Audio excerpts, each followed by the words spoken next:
Simba msimu huu wametuumbua watu wengi sana. Wengi tuliamini Simba itafanya chochote kwenye mashindano yoyote ambayo wanashiriki, kwa sababu umefanya usajili mkubwa tu, wameingiza wachezaji wapya kwenye kikosi chao.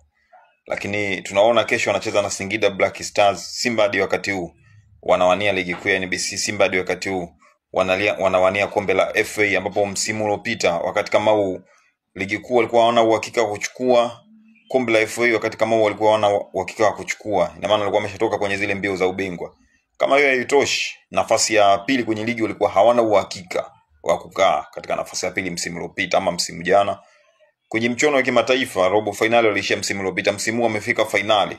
Wote tumeona kiwango chao, wamefungwa na RS Berkane kwa aggregate ya mabao 3-1. Berkane bingwa. Kwenye football ni vitu vya kawaida. Kwa hiyo Simba usajili waliofanya mwanzo wa msimu ulikuwa mzuri sana, umewalipa. Jambo kubwa ni kuangalia wapi mapungufu yao, uongeze wachezaji wengine. Mimi naamini Simba maeneo ambayo wanatakiwa kuongeza mchezaji pia, eneo la katikati ya uwanja wanatakiwa kumpata central mmoja, yani central midfielder mmoja mwenye uwezo wa kuanzisha mashambulizi, ina maana na kuzuia vile vile, akiwa kijana mwenye kasi.